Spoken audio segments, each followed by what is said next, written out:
Di sebuah desa yang damai di Sumatera Utara, hiduplah seorang petani bernama Toba.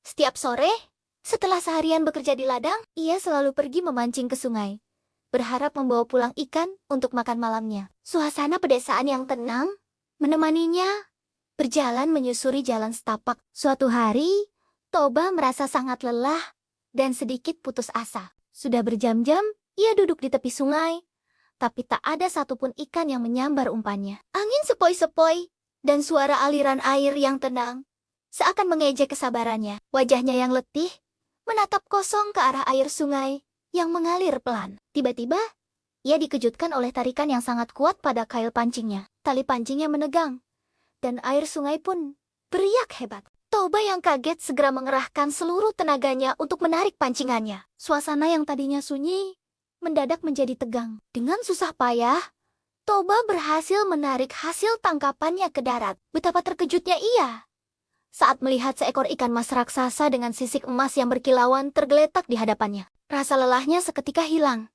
digantikan oleh kegembiraan yang luar biasa.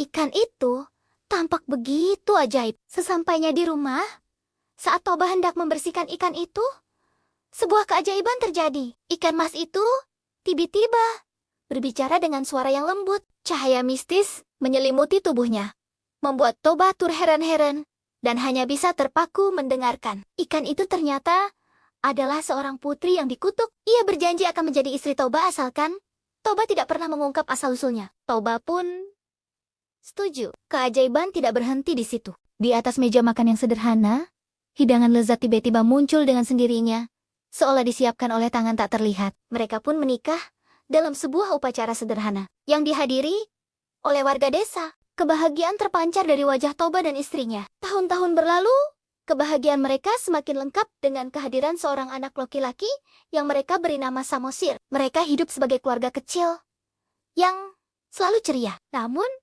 Samosir tumbuh menjadi anak yang sedikit nakal dan punya nafsu makan yang besar. Suatu hari, ibunya memintanya mengantarkan bekal untuk Toba di ladang. Di tengah perjalanan, karena tak tahan menahan lapar, Samosir memakan sebagian besar bekal ayahnya. Toba, yang sudah sangat lapar dan lelah bekerja, murka saat melihat bekalnya hanya tersisa sedikit. Tanpa bisa menahan amarah, ia membentak Samosir dan mengucapkan kata-kata terlarang.